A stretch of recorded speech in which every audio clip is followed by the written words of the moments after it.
Siku zote jua linapozama huwa inamaanisha kiza kinaingia, huku baadhi ya watu hukusanyika na kujongea majumbani mwao, lakini baadhi yao ndio mwanzo wa kushughulika katika kutafuta mahitaji yao ya kila siku, au wengi wao ndio wasaa wa kutafuta riziki ili mkono huende kinywani. Lakini katika ulimwengu huu kila nyakati na matukio huwa yanamtokea mwanadamu ya aina tofauti.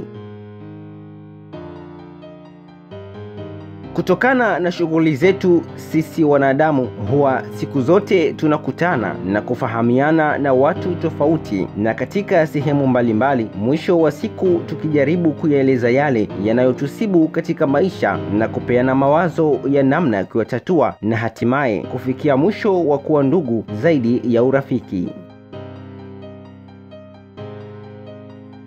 Lakini pale jua linapochomoza wakati wa asubuhi huwa inamaanisha ya kwamba kumepambazuka. Watu hujumuika na kwenda kutafuta chochote ili mambo yao yaende sawa, na kama Waswahili wanavyosema, mchumia juani basi hulia kivulini, ama haba na haba hujaza kibaba.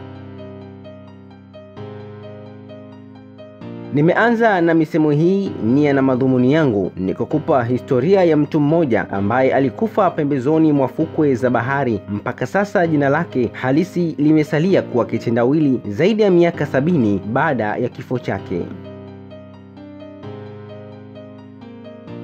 Mnamo Disemba 1 mwaka 1948 majira ya saa 12 asubuhi, watu watembeao katika fukwe za bahari walikutana na mtu aliyekufa kwenye ufuo wa Somerton huko Australia, akiwa amevalia suti nadhifu ya kahawia na sigara iliyovutwa nusu kwenye kola yake. Pia alikutwa na tiketi 2 za basi, alikutwa na kitana na kiberiti pamoja na pakiti ya Big G kwenye mfuko wake wa suti aliyovaa. Lakini kwa wakati huo hakukutwa na utambulisho wowote ule unaomtambua kuwa yeye ni nani. Mwanaume huyo alipatikana akiwa amelala chali mchangani, miguu yake iliyonyooka vizuri, kichwa na mabega yake yakiwa yameegemezwa katika ukuta wa bahari kwenye Somerton Beach, kusini mwa magharibi mwa Adelaide, huku dalili zikionyesha amekufa akiwa amelala. Kwa muonekano wake, mwanaume huyo alikuwa na urefu wa futi 6, nywele zenye mfano wa rangi ya tangawizi, huku ikidhaniwa kuwa alikuwa na miaka 40 ama 50, lakini hakuonekana kama mtu ambaye anaifanya kazi ngumu kutokana na mwili wake wa kawaida. Kabla ya kupoteza uhai mtu huyo, katika usiku wa jana yake walipita wapendanao wawili ambao walikuwa wakitembea katika ufuo huo na kujikwaa juu ya mwili wa mtu huyo, lakini watu wengi kadhaa waliambia polisi wamemuona mtu wa maelezo kama hayo akiwa amelala katika ufuo huo usiku wa jana yake. Hata hivyo, shuhuda mmoja alimwambia polisi aliona mkono wake ukisogea kana kwamba anajaribu kuwasha sigara kwa ulevi, lakini mwingine anakumbuka kuwaona mbu wakivuma usoni mwake na kufikiri kwamba alikuwa amelewa sana kana kwamba asiweze kuwapungia mkono mbu hao. Kwa maelezo hayo, shuhuda hao hawakufikiri wala kutafakari na kuwaita polisi, huku wakiendelea na kuwaambia polisi mahali alipokuwa amelala palikuwa pahala pa umma, sio mahali ambapo mwanaume huyo angeweza kuchagua ikiwa angetaka kwenda kujiua mahali pa kujificha ili asijulikane. Hatimaye mtu huyu asiyejulikana, wachunguzi waliweza kumchunguza ili waweze kufahamu huyu mwanaume, lakini juhudi zao zikagonga mwamba na mwishowe kumuita jina la Somerton Man, yani mtu wa fukwe ya Somerton. Mwanaume huyu alinyolewa staili ya nywele zake kwa hali ya unadhifu, lakini pia ameonekana hakuchomwa wala kupigwa risasi wala hakuonekana kujeruhiwa hata kidogo. Alikuwa amevaa kaptura za boxer na singlet ya mwanaume, shati jeupe na tai nyembamba ambayo ilikuwa na rangi nyekundu. Alivaa suruali ya rangi ya hudhurungi, sweta la kahawia na koti la kahawia. Viatu vyake vilikuwa vimeng'arishwa. Moja ya mifuko yake ya suruali ilirekebishwa kwa aina isiyo ya kawaida wenye uzi wa rangi ya machungwa. Katika uchunguzi uliofanyika mfukoni mwake, wachunguzi walipata tiketi ya treni ya kuelekea Hanley Beach na tiketi ya basi kwenda North Glenelg. Mwanaume huyo alikuwa na miguu ya riadha na vidole vyake vya miguu vilikuwa vimevurugika kwa njia isiyo ya kawaida, kana kwamba huwa anavalia viatu vyenye ncha kali ambavyo hujulikana kama viatu vya moka. Wachunguzi walipendekeza kwamba labda alikuwa ni mcheza densi. Alama na lebo za nguo zake alizokuwa nazo zilikuwa zimekatwa na wachunguzi hawakupata pesa, pochi, hata kitambulisho chake cha uraia. Lakini katika jitihada za uchunguzi haikupatikana sumu katika damu ya mtu huyo. Hii imesababisha baadhi ya wachunguzi kuamini kwamba mwanaume huyo aidha alikunywa au kunyweshwa sumu ya aina ya Digitalis na Strofantin. Sumu mbili hizi ni za kuua ambazo haziachi alama yoyote katika mwili wa mwanadamu. Katika uchunguzi mwingine pia jitihada zaidi za kumtambua mtu huyo zilishindikana. Sio FBI wala Scotland Yard walikuwa na alama za vidole kwenye faili. Pengine wachunguzi walidhania kuwa mtu huyo labda alikufa kwa sababu ya kushindwa kufanya kazi moyo wake, lakini haikuwa sababu ya kifo chake. Mwezi wa Januari mwaka 1949, polisi waliweza kufanikiwa kulipata begi la nguo katika stendi ya treni ya Adelaide. Begi hilo kwa muonekano wake nje lilikuwa limetolewa alama zote na kusalia rangi yake ya kahawia. Ndani ya begi hilo polisi waliweza kukuta kisu, mkasi, brashi la kujirembea ambalo wanatumia wanaofanya kazi ya urembo na bisibisi inayotumiwa na mafundi magari.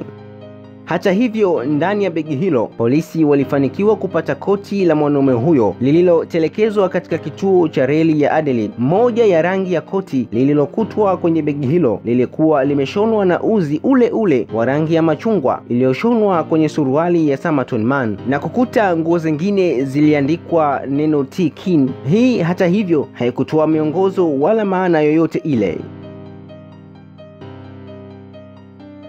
Kidokezo cha kutatanisha zaidi, baada ya miezi kadhaa uchunguzi wa begi la Somerton Man, polisi walikagua nguo zake. Kati ya moja ya suruali zake walifichua mfuko mdogo ulioshonwa kwenye mkanda wa suruali yake. Wachunguzi walikuja kupata karatasi iliyokunjwa. Ndani yake yaliandikwa maandishi yaliyosomeka kama Tamam Shad. Kwa lugha ya Kiajemi yalifahamika na kutafsiriwa huku ikimaanisha ya kwamba imekwisha. Maneno hayo yaliandikwa kwa maandishi mahususi ambayo yaliweza kupatikana katika kitabu cha mashairi ambacho maneno hayo yaliweza kuchanwa kwenye ukurasa wa mwisho wa kitabu maarufu kwenye toleo la nadra lijulikanalo kwa jina la The Rubaiyat, ambacho mwandishi wake ajulikanaye Omar Khayyam, kipindi cha karne ya 12. Mnamo Disemba mwaka uliofuata iliripotiwa kuwa mwanaume huyo alichukua gari la shemeji yake na kulegesha gari hilo umbali wa kilomita 10 mwa ufuo wa bahari ya Somerton. Ndani ya gari hilo watu waliweza kukiona kitabu sakafuni mwa gari hilo kilichoandikwa The Rubaiyat cha mwandishi Omar Khayyam. Ndicho ambacho kitabu hicho kiliweza kupatikana na polisi. Habari za mtu huyu ziliweza kusambaa na kujiuliza, Somerton Man ni mtu yupi asiyepata kuelezeka na kutambulika kwa urahisi? Kutokana na matukio yanazidi kuchunguzwa na polisi kutokuwa na majibu na kubaki fumbo katika akilini mwa watu. Katika upekuzi wa kitabu hicho, polisi waliweza kukuta namba 2 za simu ambazo ziliandikwa kwa mkono zenye muundo wa aina ya msimbo, yaani maandishi ya kijeshi, ambayo maandishi hayo yaliandikwa katika jalada la nyuma la kitabu hicho na kuweza kutambulika. Kati ya namba hizo, mojawapo ilikuwa ya binti wa kike ambaye muuguzi mdogo aitwaye Jessica Ellen, ambaye aliyeishi katika kitongoji cha Adelaide kilichopo karibu na Glenelg.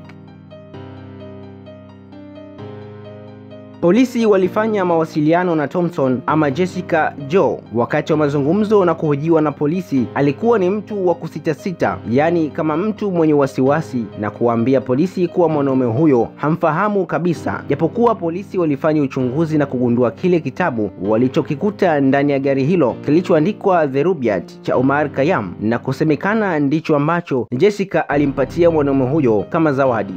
Lakini katika nadharia ya kwanza maarufu ilikuwa inasema kwamba Summerton Mann aliamua kujiua baada ya kukataliwa na binti huyo. Hata hivyo, wengine walipendekeza kuwa binti huyo Jessica alikufa mnamo mwaka 2013 akiwa ameacha mtoto wa kiume ajulikanaye kwa jina la Robin Thompson. Alikuwa mcheza densi wa kampuni ya Australia Ballet. Hata hivyo, amefariki miaka kadhaa iliyopita, ambaye inadhaniwa kuwa ni mtoto wa Summerton Mann kwa sababu ya kufanana kwa sura zao. Kwa tukio hilo, labda pengine kukataliwa na binti huyo, akaamua kujitoa uhai. Lakini hata hivyo, uchunguzi wa DNA uliweza kufanyika na kuchukuliwa chembe za urithi zilizotolewa kutoka kwa mwanaume huyo, ambazo ni nyuzi za nywele zilizopatikana kwenye plasta ya barakoa yake mnamo tarehe 19 mwezi Mei mwaka 2021. Kabla ya uchunguzi huo wa DNA, wachunguzi walidhania ya kwamba wawili hao wangeweza kuwa na uhusiano, lakini haikuwezekana kufanikiwa. Dalili za kifo chake pia ziliweza kupatikana. Polisi mstaafu wa Australia Gary Felters, ambaye aliandika kitabu cha kugundua ushahidi kuhusu kesi ya mwanaume huyo, na kuandika kuwa mwaka 1950 shuhuda mmoja aliweza kuwaona watu wawili katika fukwe ya bahari ya Summerton, mmojawapo wakimbeba mwenzie begani usiku wa Novemba 30 mwaka 1948. Lakini hata hivyo, dalili hizo hazikuweza kutia nanga wala kuonyesha ukweli wa ndani yake. Katika kukosa miongozo zaidi ya kufuata, polisi walimzika katika makazi yake ya milele Summerton Mann mwaka 1949 mwezi Julai tarehe 14, huku juu ya kaburi lake likiandikwa jina la Summerton Mann, na hadi sasa Summerton Mann hajawahi kutambuliwa.